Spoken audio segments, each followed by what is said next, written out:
Hello, everyone. I'm Jihwan from IDOS Lab at Seoul National University, and this is week 6 of our diffusion lecture series. Today, I'm going to talk about the various spaces where diffusion models operate. Until now, we've mainly looked at diffusion models in the pixel space. But however, in recent years, diffusion models are applied in various spaces. So in this lecture, I'll focus on two major types of diffusion spaces. The first one is the latent diffusion models, which operate in the latent space. And the second one is discrete space diffusion models, which operate in the discrete token space.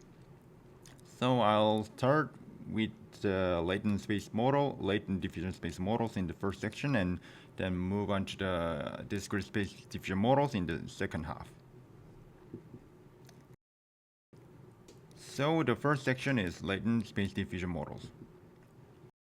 When we recap the denoising diffusion probabilistic models we mentioned in previous weeks, diffusion models trains with forward and backward process. In the forward process, they gradually add noise to the original image and denoise them to reconstruct the original image. Let's look at the implementation of diffusion denoising probabilistic models. Here we have a cute dog image, and in the forward process we add some Gaussian noise and scheduled by their time variable t. And in the backward process we predict the noise added to the image and remove it by recover the original image. As we mentioned in the week 4, all we have to do is predicting the epsilon term. In the original DDPM implementation, the unit architecture is utilized to predict noise. The unit architecture is a kind of CNN-based architecture whose output is an image-shaped noise map with the same size of the input. And this can be understood as performing the diffusion process in pixel space. However, as you all may know, performing deep learning process in pixel space is highly inefficient because the pixel space has lots of abundant informations and high dimensionality and lots of hairy details, which makes calculation in pixel space very expensive. So high-quality diffusion models performed in pixel space often takes hundreds of GPU days. To mitigate this problem, we can think about predicting the P of x in the latent space instead of predicting the noise in the pixel space directly. So this is the original DDPM architecture. And if we perform our diffusion process in a latent space, then the architecture would be like this. The only difference between the original DDPM architecture is that, and this architecture is that an encoder attached to map an input image to a latent space. And what we predict here is the epsilon in the latent space rather than in the pixel space. The loss term of the latent diffusion model is like this, and as you can see, it is very similar to the original DDPM loss, except that the epsilon term is written with respect to z instead of x. This is the rate distortion curve from the LDM paper. Most information or bits of these digital images are occupied by details rather than semantic information. In the bottom right dotted region, we see the perceptual compression stage, where abundant details are compressed while preserving semantic information. And if a deep learning process is done in this stage, it would be very inefficient to optimize. On the other hand, the latent diffusion model is performed in the semantic compression stage, shown in the stiff curve on the left side. This is where real semantics information changes, and so the latent diffusion model can be optimized efficiently without learning superficial details.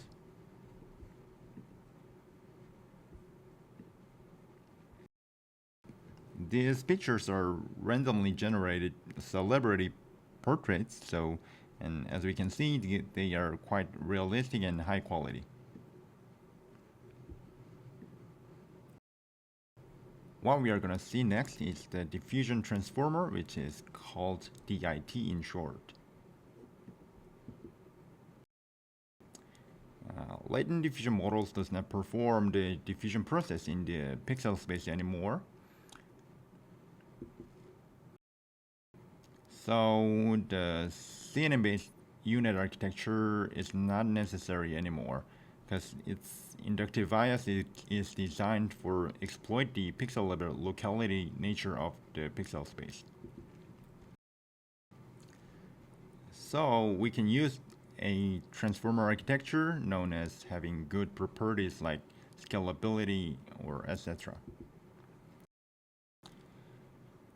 By simply replacing the noise prediction module with a transformer, we can inherit the scalability of transformers.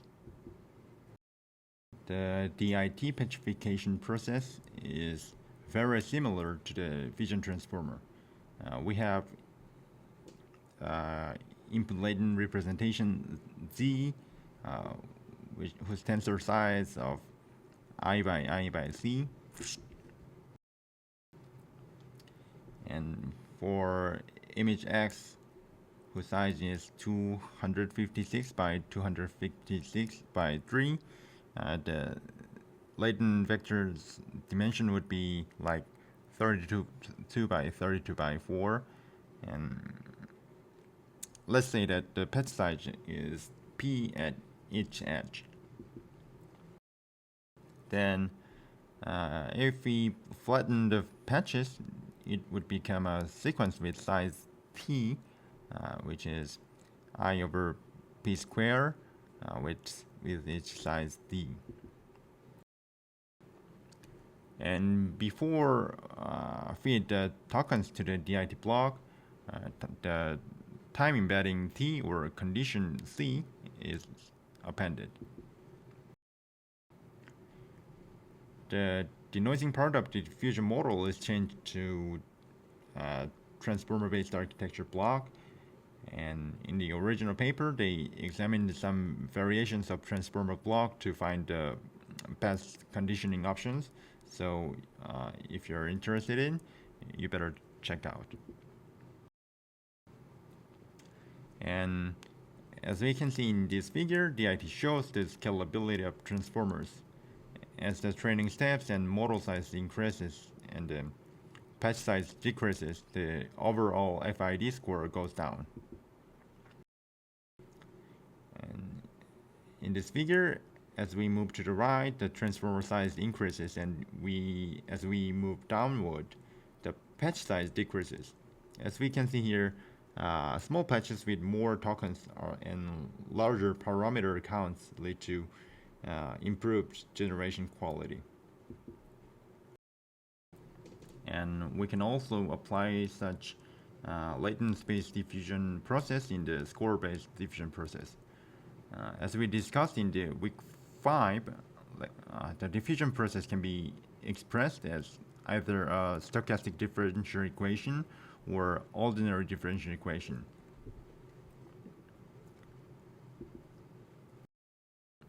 By solving such SDE, we obtain the reverse time SDE that describes the backward process as shown in this formula. The score matching objective is defined as the square distance between the true score function, the gradient of log Q of xt given x0, and the predicted score function S.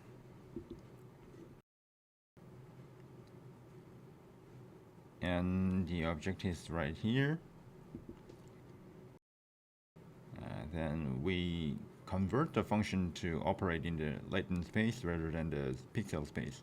As you can see here, the only difference between the two objectives is simply replacing x with z.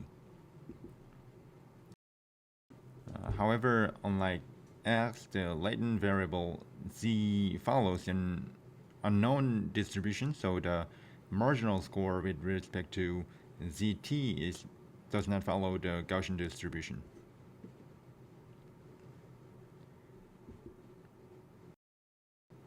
As a result, the gradient cannot be computed in the closed form. In the latent score-based generative model paper, authors proposed a new LSGM loss to bypass this problem. So our goal is to use the score function to sample a latent vector without noise. To do this, we apply the exactly same principle, which is optimizing the log p of x. And as you may recall, the log p of x can be decomposed into these three terms. And according to the variational lower bound, we have three components to know.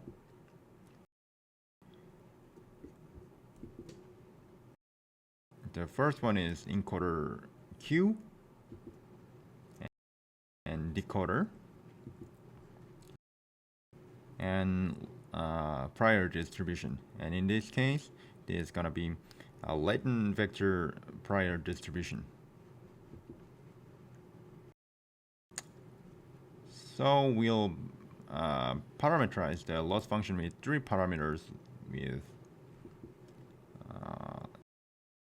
phi, theta, and psi. And we'll talk about the variational lower bound term excluding the last intractable term. So by definition of the KL divergence, the right term can be separated into two these terms. And the first terms are terms with respect to decoder and encoder, meaning reconstruction term and negative encoder entropy term each. And these terms can be easily estimated by encoder and decoder.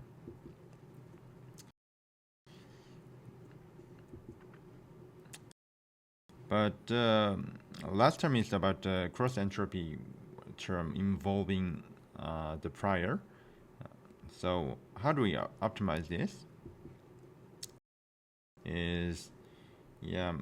The cross entropy term can be reformulated as below, yielding a tractable approximation for the LSGM cross entropy term.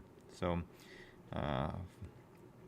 the full derivation is quite long, so I omitted this in this slide. But if you're interested in, please refer to the original paper published in New Rips 2021.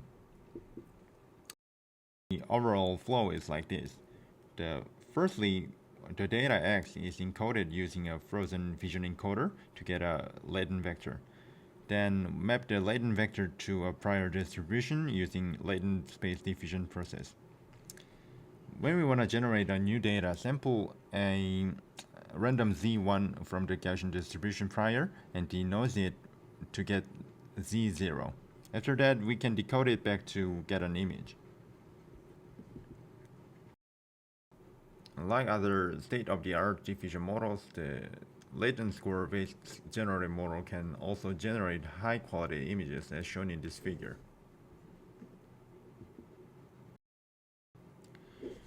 And the next part is the discrete diffusion models, which perform the diffusion process in a discrete space instead of the continuous space we have considered so far. When the output space is discrete, the diffusion process is performed in a discrete way in the discrete space. So forward pass would be transition from one state to another state in this case. The transition probability at the time t can be written like this, like xt is equal to j given x t minus 1 is equal to I. And when the q is one hot vector, then it can be written as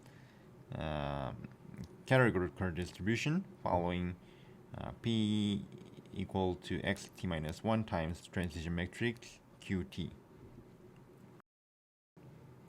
We can marginalize the q at the time t using transition matrices.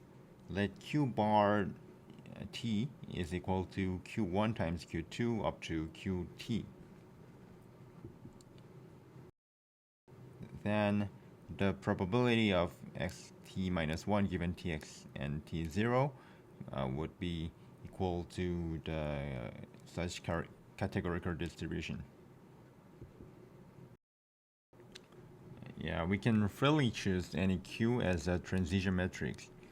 The only constraint in choosing qt is that bar qt must be converged to a non-stationary distribution when t becomes large. So here are three representative options. The first one is uniform transition matrix in the second column, and with probability p, each state moved to the a different state at each time step, and among all the other states, the next state is chosen randomly at uniform distribution. And the second one is discretized Gaussian transition, which makes the process more likely to move to nearby states, so the dynamic stays more local. And the final one is the absorbing state.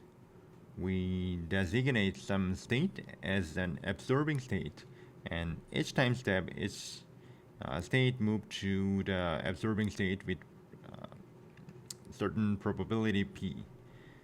In this figure, pixels at the bottom or leftmost column are can be seen as an absorbing state, and we can designate gray color in the pixel space, for example, as an absorbing state for image diffusion models.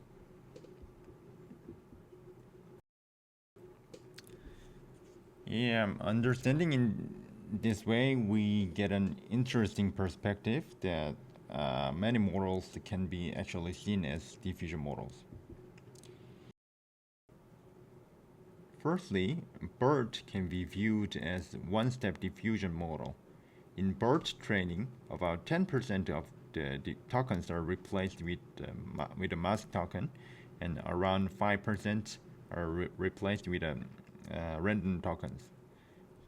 The model is trained by predicting the original tokens, and if we set the transition matrix of discrete denoising diffusion model to be uniform and define the observing state as a mask token and with some hairy details, then the D3PM model becomes exactly the same as BERT.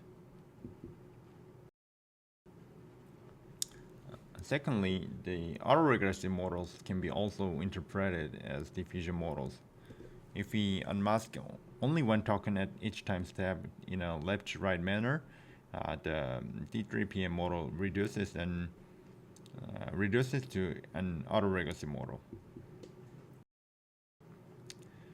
Formally, this is equivalent to setting Q as a direct delta function at the identity token class. Finally, masked language models in general can be also seen as diffusion models. If we set the observing state to be the mask token, and the D3PM model becomes a standard masked language model. So it's quite interesting. Many widely used models can be understood as special cases or subsets of diffusion models. This is a visualization of D3PM language generation.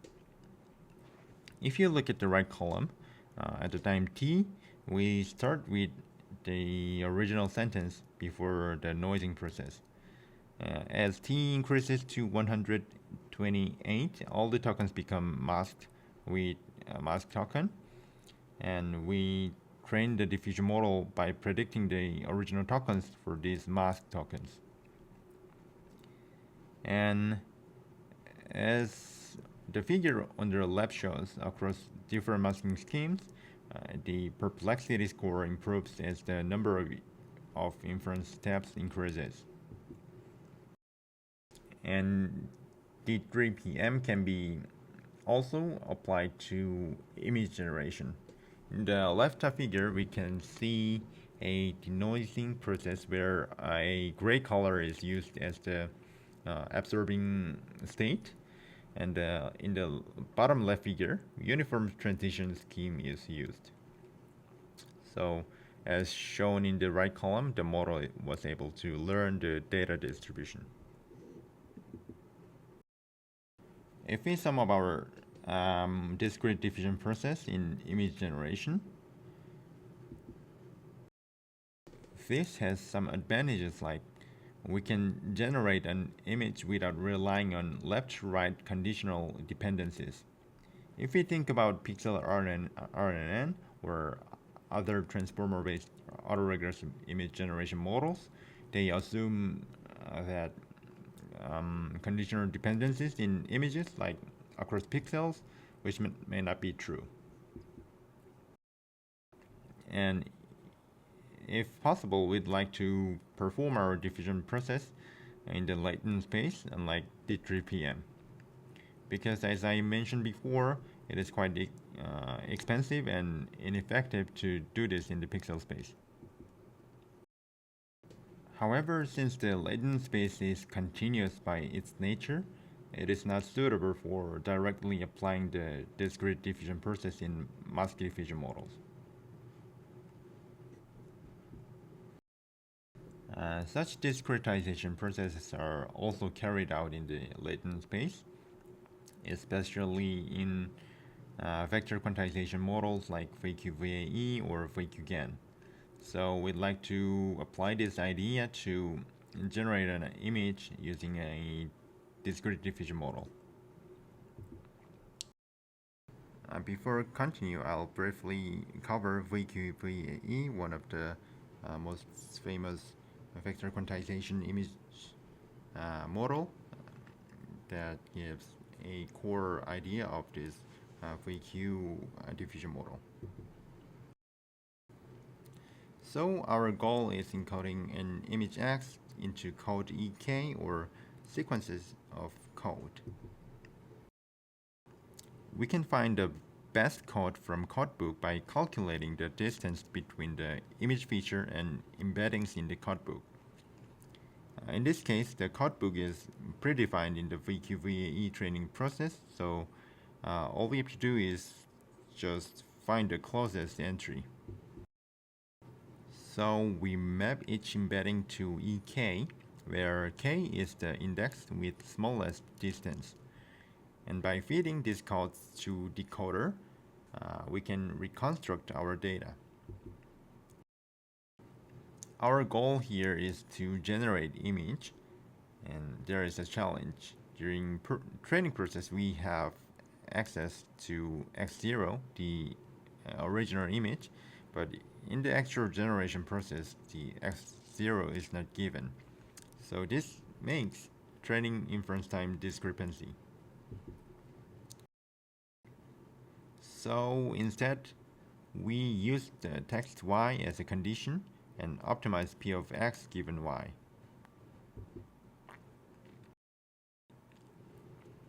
The objective function can be then written as follows, and the first term is the log likelihood of reconstructing the original image x0 from the noisy sample x1 given the text condition. The second term is a sum of the KL divergences, which encourage our reverse transition to match to forward process condition the text. And the last KL term ensures that the prior distribution at time step t matches the learned prior p sub psi of xt.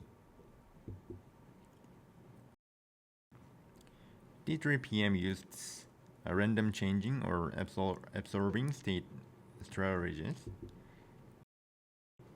However, this approach has a problem because such a random changing process makes it ambiguous which tokens are actually masked. So, image tokens may be semantically altered, or the model must take extra effort to figure out which tokens are masked. This problem can be solved by introducing a token specially designed for masking. If you look at the transition matrix in D3PM, on the top row, all the states has some probability of moving to each other state. But in the modified transition matrix on the bottom row, there is a special absorbing state in the last row. Once the state transitions into this absorbing state, it cannot leave since the probability of staying there is 1. And this is the architecture of VQ diffusion. It starts with masked tokens which are gradually unmasked at each time step. One important detail here is that the text guidance is used as a condition at each denoising step.